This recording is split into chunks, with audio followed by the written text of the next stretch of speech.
Levante sus manos al cielo y declare esta canción. Quiero levantar a ti mis manos, maravilloso Jesús, milagroso Señor. Llena este lugar de tu presencia. Sí, Señor, aleluya. Descender tu poder al que estamos aquí. Creo en ti, Jesús, lo que harás en mí. Yo creo en ti, Señor. Declárelo.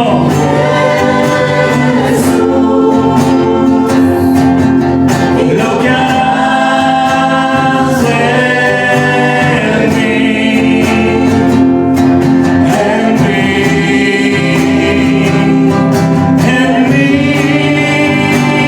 recibe toda la gloria, recibe toda la honra, precioso Hijo de Dios, recibe toda la gloria, recibe toda la honra, precioso Hijo de Dios.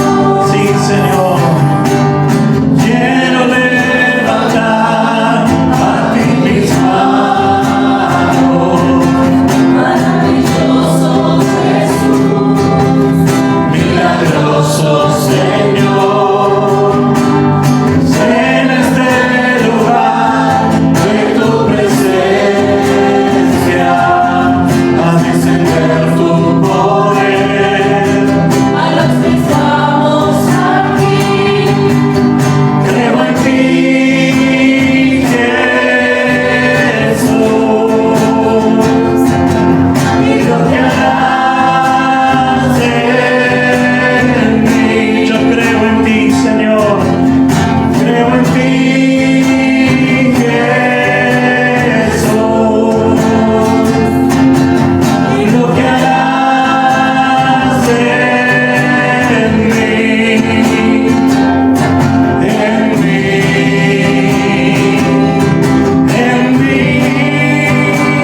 recibe toda la gloria, recibe toda la honra, precioso Hijo de Dios, recibe toda la gloria, recibe toda la honra, precioso Hijo de Dios. Aleluya. Estaba meditando un poco con respecto a las distintas líneas de pensamiento que por ahí yo voy viendo a través de distintas predicaciones o de información también que me va llegando. Las redes sociales no siempre son malas, porque cuando uno tiene justamente o la utiliza de una buena manera, es una buena herramienta.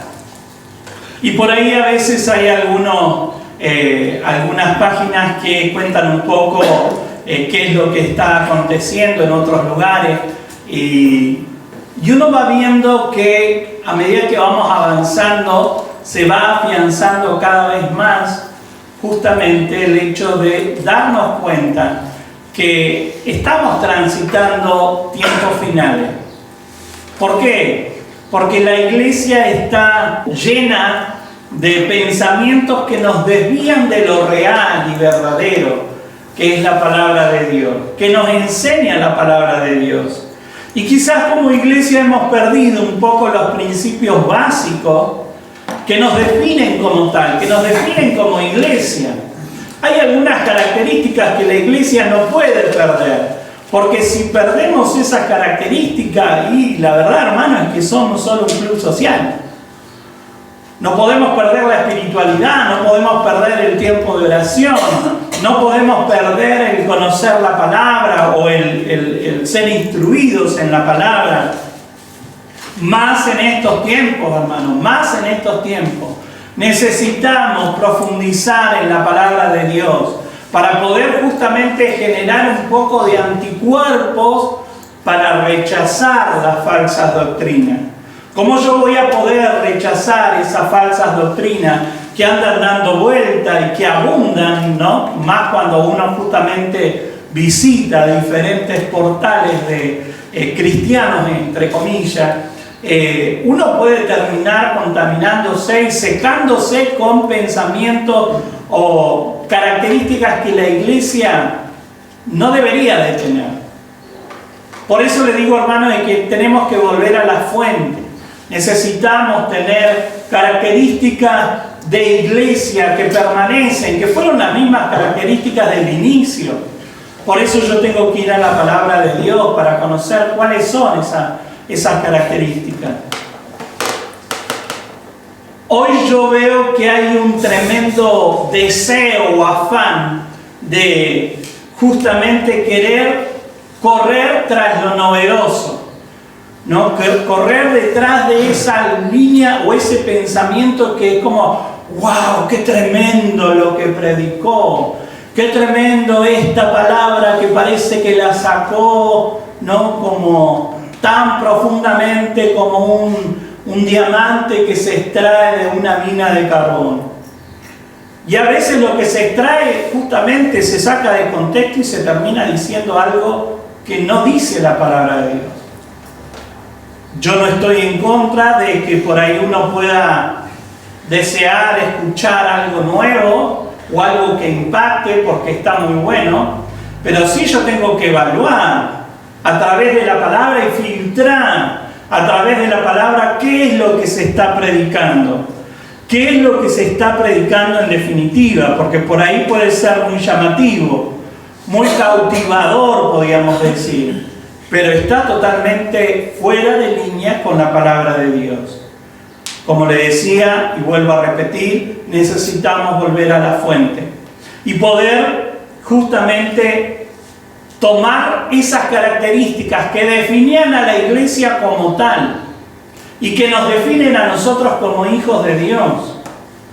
Porque a veces pensamos que nos define hijo de Dios ir con una buena Biblia bajo el brazo, con camisa, corbata y que nos vean, ¿no? Y a veces son todo apariencias nada más. Pero nosotros necesitamos volvernos a la palabra de Dios. Y una de las características que yo en esta mañana quiero mencionar y quiero profundizar a través de la palabra es justamente la misericordia. Nosotros como iglesia tenemos que seguir siendo una iglesia de misericordia, una iglesia que puede contemplar y puede ser movido por justamente las necesidades de otros. Cuando nosotros buscamos en el diccionario, y no voy a un diccionario cristiano, simplemente a uno de un diccionario común, podríamos decir, dice que la misericordia es la virtud que nos inclina el ánimo a compadecernos del sufrimiento ajeno. Podríamos decir que algo ocurre dentro mío y es una virtud que viene de Dios, la misericordia, porque Él es misericordioso. Y dice que esa virtud me inclina hacia la gente necesitada. Me inclina para poder contemplar justamente, de ahí viene la palabra misericordia, de poder contemplar las miserias ajenas. Porque muchas veces, hermanos, vuelvo a repetir, como iglesia, nos encerramos en nuestra burbuja personal.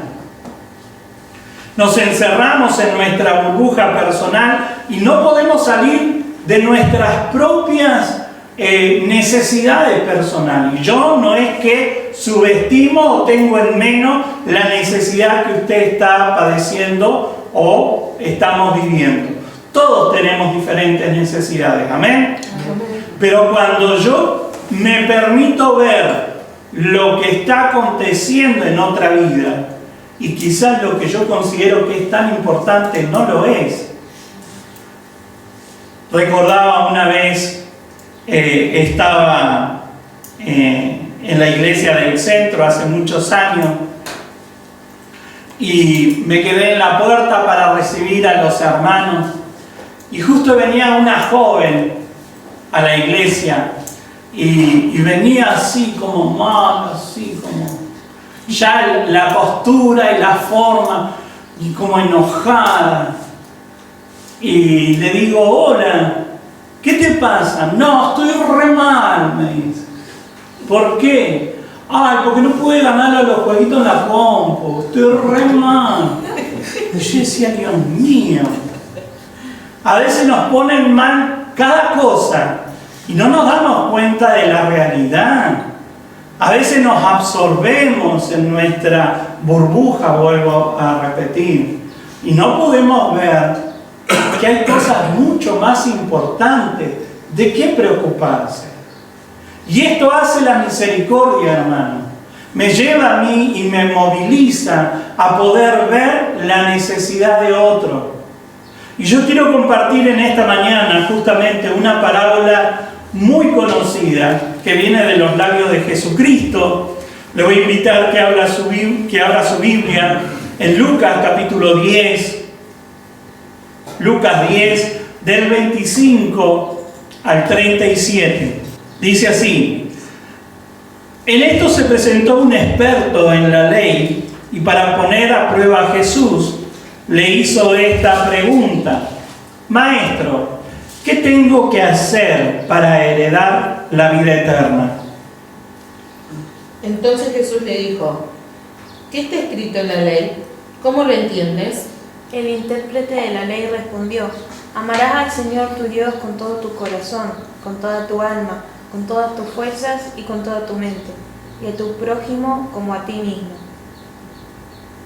Correcto, le dijo Jesús. Haz eso y vivirás. Pero como quería demostrar que su manera de vivir era correcta, le dijo a Jesús: ¿y quién es mi semejante? Jesús le respondió: un hombre descendía de Jerusalén a Jericó y cayó en manos de unos ladrones, que le robaron todo lo que tenía y lo hirieron, dejándolo casi muerto. Un sacerdote pasó por allí, de casualidad, pero cuando vio al hombre en el suelo, cruzó al otro lado del camino y siguió de largo. Un ayudante del templo pasó y lo vio allí tirado, pero también siguió de largo por el otro lado. Entonces pasó un samaritano despreciado, y cuando vio al hombre sintió compasión por él. Y le curó las heridas con aceite y vino, y se las vendó. Luego lo puso sobre su cabalgadura y lo llevó a una posada y cuidó de él. Al día siguiente, el samaritano le dio 2 monedas de plata al encargado de la posada y le dijo: cuídalo, y si se necesita más, te pagaré cuando regrese. De estos 3, ¿cuál crees que fue el prójimo del que cayó en manos de los ladrones? El hombre contestó: el que mostró compasión. Entonces Jesús le dijo: así es, ahora ve y haz lo mismo. Amén. Me gusta poder justamente experimentar que cuando uno lee la palabra con un corazón abierto, un texto tan conocido como la parábola del buen samaritano puede seguir hablando a nuestro corazón. Podemos seguir extrayendo riqueza, justamente como ese minero que se introduce en las profundidades y puede sacar una piedra preciosa. Y como le decía, hermanos, nosotros como iglesia de Jesucristo no podemos perder como característica fundamental el ser movido a misericordia. Esta parábola nos habla específicamente de esto y nos muestra el corazón de Dios. Ahora, lo primero que el Señor me hablaba con respecto a este pasaje es que nosotros de manera natural luchamos contra una tendencia religiosa. nosotros de manera natural luchamos contra una tendencia religiosa. Fíjense que el pasaje arranca justamente con alguien que conocía muchísimo de la palabra, un experto de la ley, dice, podríamos decir un teólogo, un gran pensador de la palabra de Dios, y dice que le comienza a hacer preguntas a Dios. Muchas veces la religiosidad se esconde detrás de grandes charlas teológicas. Por eso a veces, hermanos, uno tiene que tratar de evitar ciertas charlas que no terminan en una edificación, sino que tienen el puro objetivo de poder sacar a luz cuánto yo sé. El religioso tiene esa tendencia. El religioso tiene la tendencia de querer mostrar cuánto sabe. No hay un objetivo de edificación. Ahora, hermano, cuando nosotros encontramos a alguien que justamente tiene profundidad en la palabra de Dios y su objetivo es edificar, y le puedo asegurar, hermano, que da gusto y placer poder estar cerca de esa persona, porque uno todo el tiempo puede recibir algo de parte de Dios, escuchando la palabra de Dios, escuchando la riqueza de la palabra de Dios. Pero tenemos que tratar de evitar aquellas cosas que no llevan a una edificación de la persona o de la iglesia. Por eso, hermano, nosotros de manera continua luchamos con esta naturaleza o tendencia religiosa. El deseo de profundizar, pero no llevar nada a la práctica, también es algo muy típico del religioso. El religioso te puede conocer muy bien la palabra de Dios, pero después no lo ves que lo lleva a la práctica. En muchas oportunidades me he encontrado con personas que es como que tienen esa tendencia. Sí, porque Ezequiel 4:15 lo conoce. No me sé la Biblia de memoria. Porque el Salmo 32, ¿no? El Salmo 32:5, ¿lo sabés? Y es como que te ponen ahí, como que te están evaluando, y tal vez de memoria hay otras personas que pueden ser muy memoriosas. Gloria a Dios, no estoy tampoco en contra de eso, ¿no? Los que tienen que estudiar una carrera inevitablemente se ejercitan en la memoria, en las técnicas de estudio para poder retener, ¿no? Algunos se ríen, pero estamos así como buscando retener y conocer, pero la Biblia es muy extensa como para poder decirme la sé de memoria. Pero muchas veces hay gente que tiene la memorización, pero no tiene la práctica. Y hermano, la palabra de Dios sin la práctica es nada. Es nada. Por eso nosotros tenemos que aprender a luchar con esta tendencia religiosa. Hay gente que conoce la palabra, pero la conoce ¿para qué? Y para decir algo, para decirte algo a vos como que tiene ganas de decirte algo, ¿no? Tiene ganas de tirarte un palito así. Pero, como no es espiritual, tiramos la palabra. La hermanita. Santiago 3 habla de la lengua, hermana. ¿No? O algunos hablan, ¿no? El pastor está gordito. ¿Qué? La palabra habla del glotón. O a los adolescentes, ¿no? Cuando duermen mucho, la pereza, el texto de la pereza. Y es como que el objetivo es dar un golpe, podríamos decir. Ahora, ¿lo vemos a Jesucristo golpeando a la gente con la palabra? No. ¿Alguna vez Jesucristo agarró la palabra y la utilizó como para avergonzar a alguien? No. Sí, Él predicó la palabra e inevitablemente la obra del Espíritu Santo te produce algo en el corazón, y a veces sí te da vergüenza. ¿Por qué? Porque te agarró infragante, hermano. Cuando están hablando del pecado y vos estás en pecado, y sí te sentís un poco expuesto. Pero es la obra del Espíritu Santo. El objetivo no es ese. Por eso, hermano, yo a veces digo, uno prepara la palabra de Dios, pero no es que está investigando la vida de los hermanos, ¿no? Siempre digo esto de, yo no soy el inspector Gadget que estoy detrás, detrás del árbol. A ver, allá la encontré, ¡ay, la hermana! ¡Ay, el hermano Víctor, lo vi por allá! Entonces voy a agarrar y voy a buscar un buen texto para darle una. No, hermano, no es el objetivo conocer la palabra o agarrar. Si yo tengo algo que hablar con Víctor, voy y lo hablo con Víctor, punto. Pero el religioso, ¿qué hace? Te agarra la palabra y te tira un palito. Entonces, estas son las cosas que nosotros tenemos que evitar. ¿Por qué?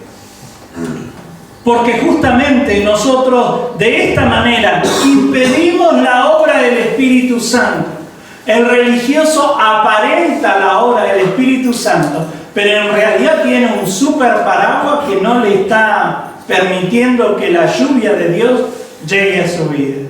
El religioso conoce del Espíritu Santo, pero no deja que trabaje en el interior.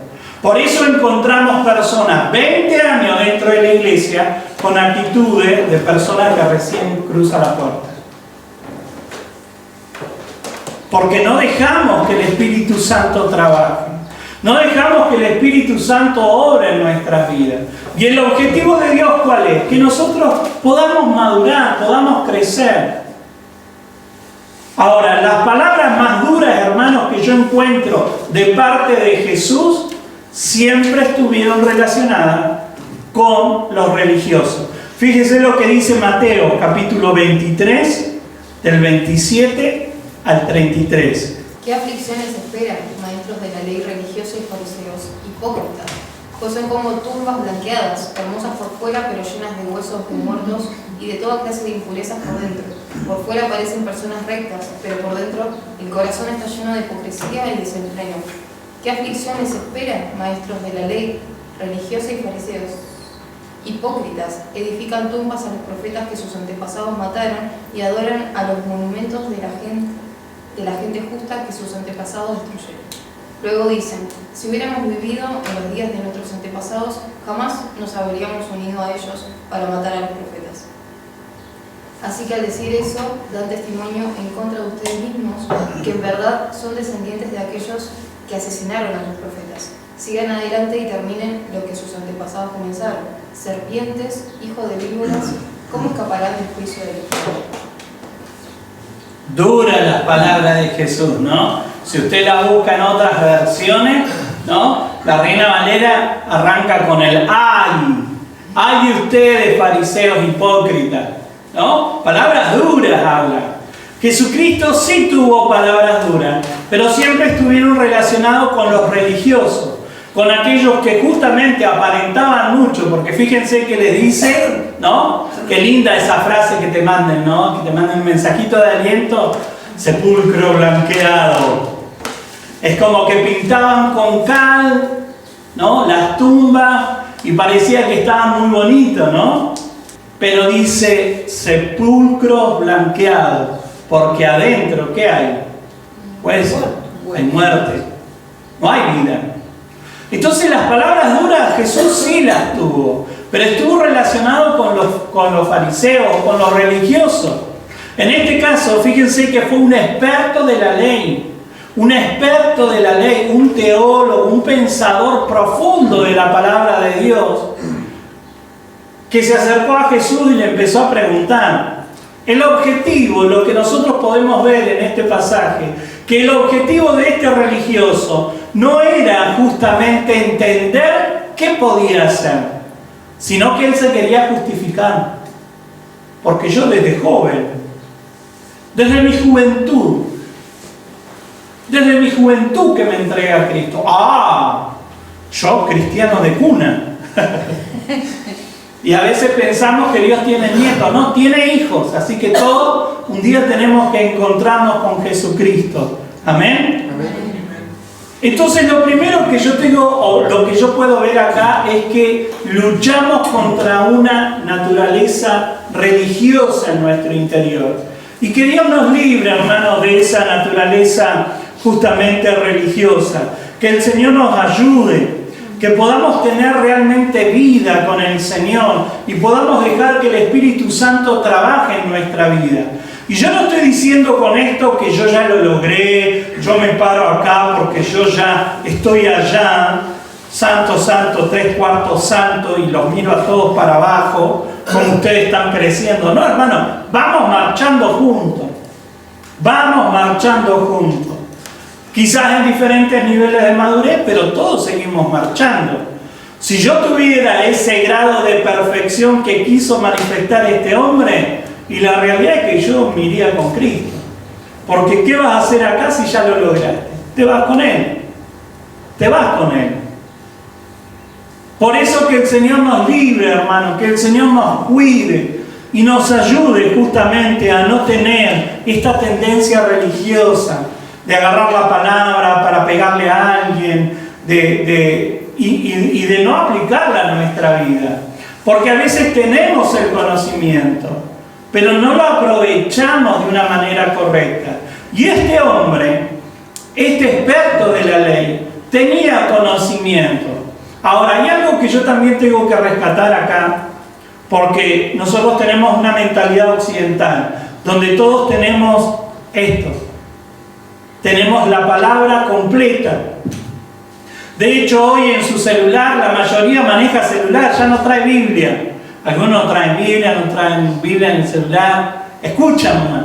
Pero la realidad es que hoy podemos tener la Biblia en el celular, podemos tener Biblia de colores, la Biblia arcoíris, con letras rojas, que las palabras de Jesús.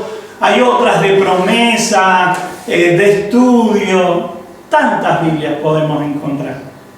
Y podemos tener tanto conocimiento, pero si yo no lo aplico, hermano, no funciona. Pero eso es para ahora. En aquel tiempo no había palabra. No es que no había palabra, no había la oportunidad de tener esto al alcance de todo el mundo. ¿Por qué? Porque recuerde que la palabra de Dios se escribía justamente en papiros y eran sumamente caros en ese tiempo. Tener, justamente se le llamaban los rollos de la ley o de las escrituras, se tenían porciones, no había justamente la capacidad de poder tener de manera común y corriente la palabra de Dios. Ahora, ¿quiénes poseían el conocimiento? Y quienes podían tener la palabra. Y este hombre era un experto en la ley. Entonces tenía la oportunidad de agarrar diferentes libros o rollos, pergaminos, y poder leerlos y estudiar. Pero no lo puso en práctica. Fue solo acá. Quedó todo acá. Solo ahí. Y se jactaba. Pero él quería justificarse. El objetivo de él era justificarse de que sí, tenía conocimiento. No, yo desde joven tengo este conocimiento. Yo pasé toda mi vida dentro de la iglesia. Y con eso él creía que ya estaba todo hecho. Ya podía alcanzar la vida eterna. Por eso Jesucristo se toma un momento, aún para esta persona que se justificaba, se toma el momento de enseñarle algo. Ahora, Jesucristo siempre habló de una manera que la gente pudiera entender. Y esa manera eran las parábolas. ¿Sí? Él hablaba a través de parábolas. Entonces, él comenzó a enseñarle. Dice, Jesús respondió: bajaba un hombre de Jerusalén a Jericó y cayó en manos de unos ladrones. Le quitaron la ropa, lo golpearon y se fueron, dejándolo medio muerto. Acá había acontecido en la historia, que usted la conoce seguramente, de que una persona la habían asaltado, la habían golpeado, la habían dejado medio muerto, le habían quitado todo. Ahora, después dice que por el camino donde lo dejaron tirado, podríamos decir en un estado grave, dice que se acercaron dos personas que tranquilamente lo podrían haber ayudado. ¿Quiénes eran esas personas? Un levita y un sacerdote, dice. Tenían el conocimiento de la palabra de Dios también. O sea que el Señor, al poner al levita y al poner al sacerdote, lo estaba llevando justamente a una misma altura del que le estaba preguntando a Jesucristo qué debía de hacer. Le estaba poniendo a la misma altura como diciendo, vos también tenés el conocimiento de la palabra. Vos tenés el privilegio de conocer la palabra. Ahora, ¿cuál fue la acción que hicieron tanto el levita como el sacerdote? Pasaron de largo. La palabra no dice que lo ayudaron, dice pasaron de largo. ¿Qué haríamos nosotros en una situación así? Durante el tiempo justamente de la dictadura militar en nuestro país, se hizo muy común una frase que marcó a varias generaciones y que uno tiene que aprender a soltar: no te metas. No te metas. ¿Por qué? Y porque podías terminar mal también. Podías terminar desaparecido. Es parte de nuestra historia. Y eso caló hondo en muchas generaciones que cuando veían a alguien en una situación complicada, no se metían.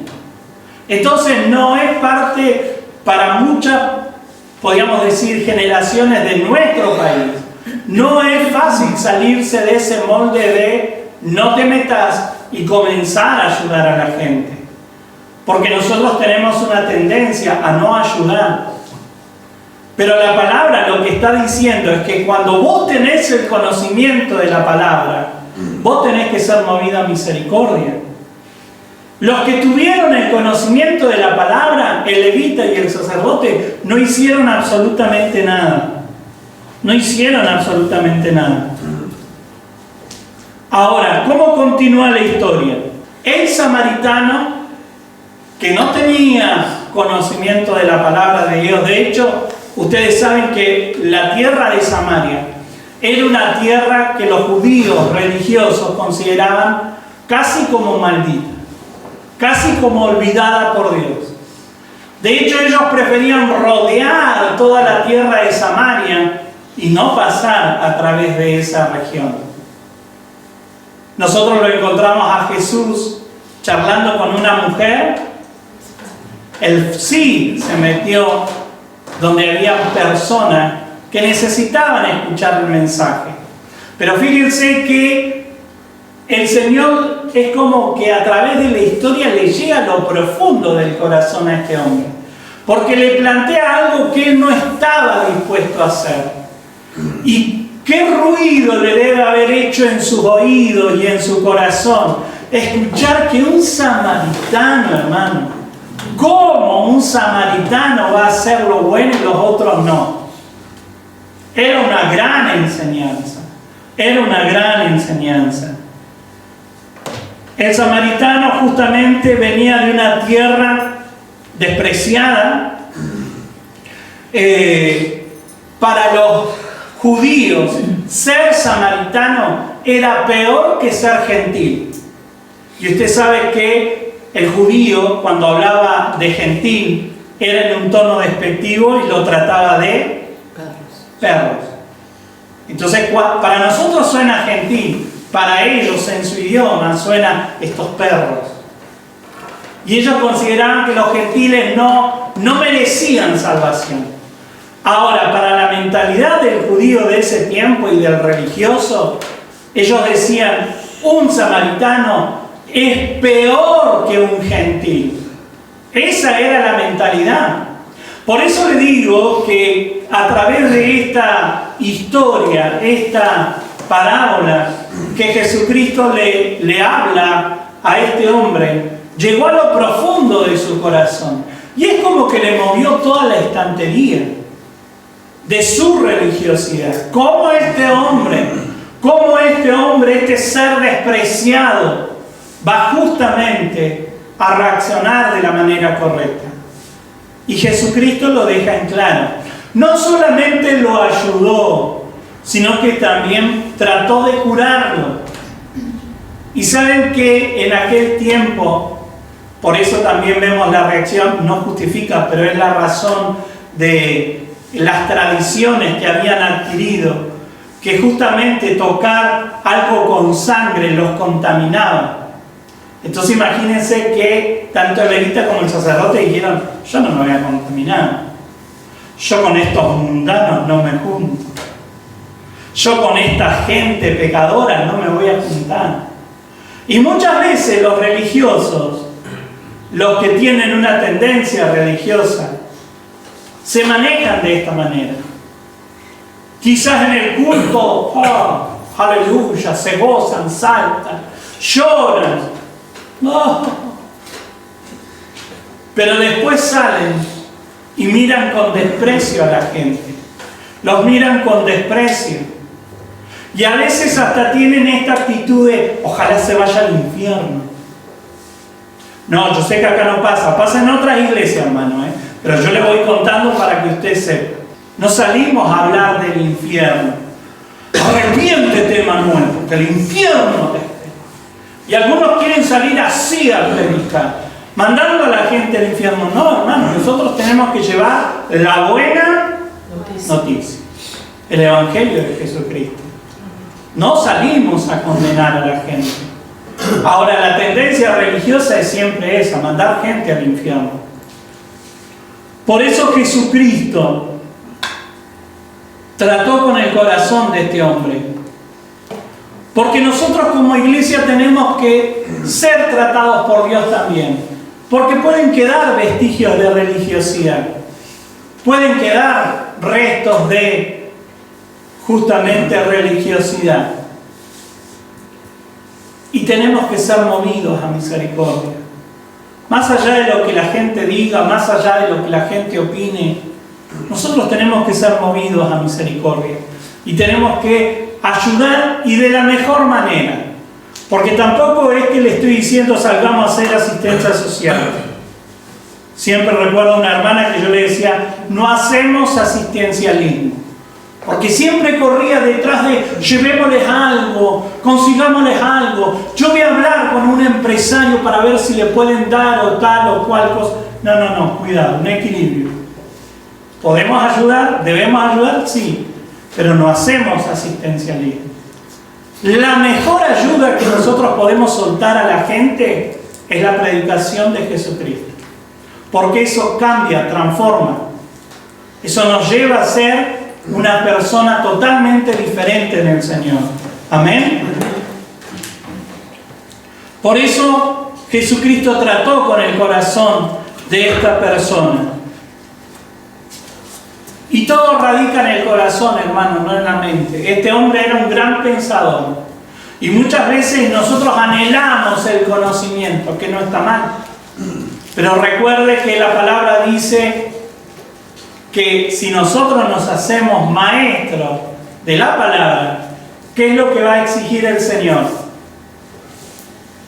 Una vida. Que actuemos conforme a lo que conocemos. Va a haber mayor exigencia. Si vos conocés la palabra de Dios, sobre vos hay una exigencia proporcional al conocimiento. Por eso uno tiene que justamente tratar de vivir conforme a la palabra de Dios y estar por lo menos esforzándose en eso, hermano. Porque seamos honestos, todos nos equivocamos en este caminar. ¿Amén? Todos necesitamos ir creciendo y mejorando como hijos de Dios. ¿Amén? Pero el conocimiento de la palabra a mí me exige. ¿Me exige qué? Ser movido a misericordia.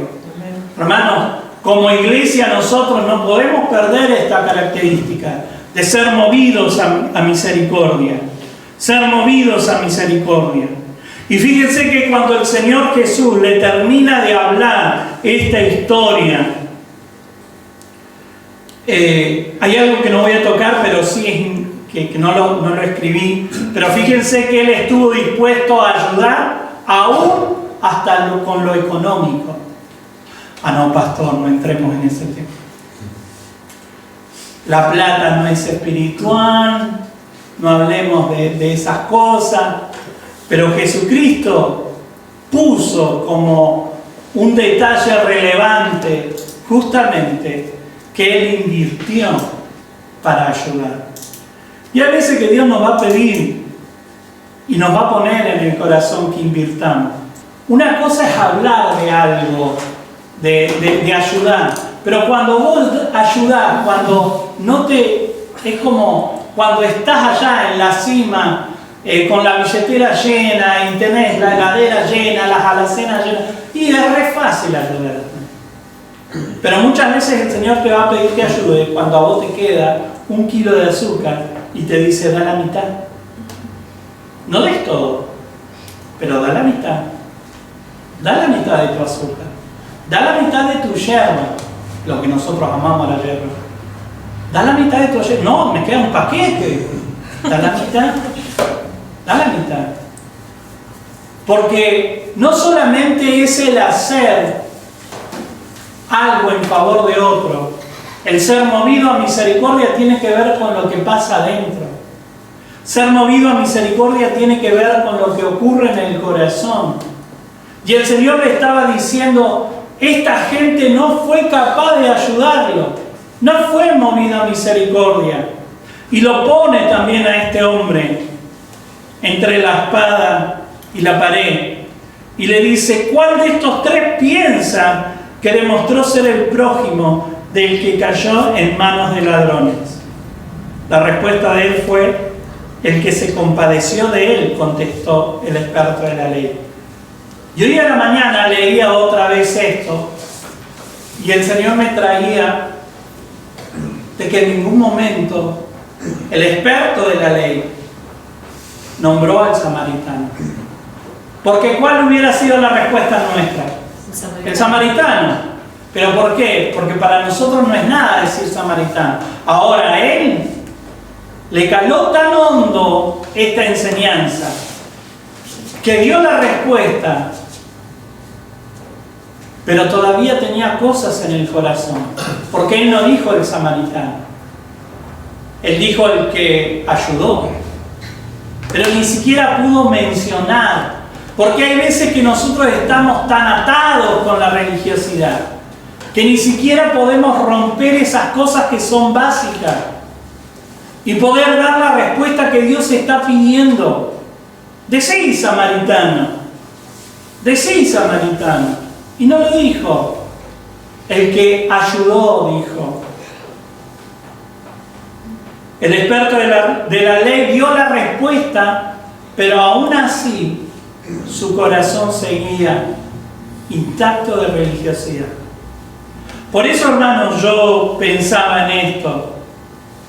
Cuán importante es que, más allá de nuestra lógica, nuestras costumbres familiares, nuestros conceptos religiosos, Dios espera de mí que mi corazón sea movido a misericordia.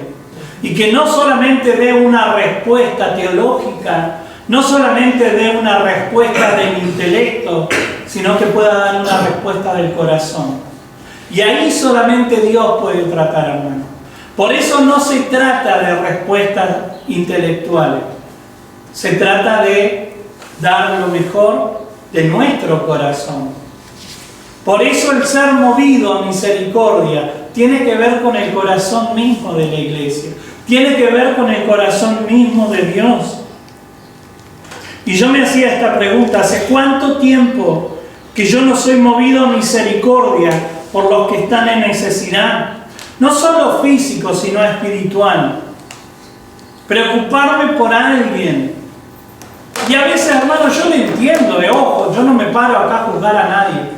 Porque yo no entiendo de que usted tiene su día a día, su cansancio, su estrés mental, podríamos decir. Yo lo entiendo, pero aún así Dios espera que nosotros seamos movidos a misericordia. Hay un momento determinado donde yo tengo que romper mi burbuja. Hay un momento del día que yo tengo que romper con mi burbuja personal y ser movido a misericordia y preocuparme por alguien. Saben que la iglesia más grande es la de Seúl, sí, la de Seúl, de John, del pastor Cho, no me sale ahora el nombre, John Cho. Y yo meditaba en que, ¿por qué es la iglesia más grande? Justamente porque ellos como cultura como cristianos no se permiten terminar el día sin predicarle a alguien. Y a la semana de convertido ya se hacen cargo de una célula. Y yo decía, wow, que por eso es la iglesia más grande, porque asumen compromiso, porque dejan que el Señor trate con su vida. Y ellos son movidos a misericordia todos los días, porque ellos dicen, yo no me puedo permitir terminar el día y no hablarle a alguien de Cristo. ¿Y cómo termina este texto? Con las palabras de Jesús diciéndole, anda entonces y haz tú lo mismo. Y las palabras de Jesús siguen vigentes hoy. Si yo quiero dejar que el Espíritu Santo trabaje en mí, voy a ser movido a misericordia. Y Él nos dice a nosotros, haz tú lo mismo. Anda, haz lo mismo. Haz lo mismo que este samaritano. Deja que tu corazón sea movido a misericordia. Entonces sí vamos a ver una iglesia que crece. Entonces sí vamos a ver hermanos que crecen en la fe. Porque ¿sabe qué, hermano? Y con esto termino. Es fácil pararse en la vereda de enfrente, sentarnos en una sillita y empezar a criticar y empezar a decir, no, pero la hermana Ivonne podía hacer esto. Y la hermana tal podía hacer aquello. Y el pastor, no, el pastor tendría que hacer esto. Y el hermano Juan, no, tendría que tener una mejor sonrisa cuando me recibe. Y es fácil sentarse en la vereda de enfrente y criticar. Pero cosa diferente es cuando yo asumo un compromiso personal y soy movido a misericordia y comienzo a construir, comienzo a edificar la iglesia de Cristo. Amén. Que el Señor nos ayude en este tiempo a poder cultivar y seguir cultivando el ser movido a misericordia. Amén. Póngase de pie, vamos a orar. Necesitamos que Él esté obrando en nuestras vidas.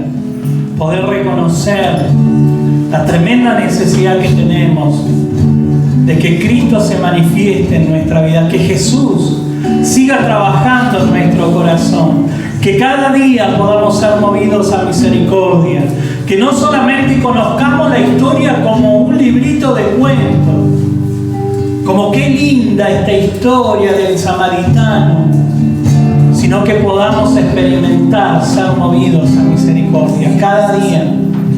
Aleluya, Padre, en el nombre de Jesús, en el nombre de Jesús, Señor. Yo te ruego, Señor, por cada uno de mis hermanos, te ruego también por mi vida, que nos ayudes como iglesia cada día a ser movidos a misericordia, poder entender y comprender de que tú estás interesado en cada uno de nosotros, que tú ves nuestra necesidad, ves nuestro cansancio, nuestra aflicción, pero también esperas que nosotros podamos crecer y podamos tener la característica de esa iglesia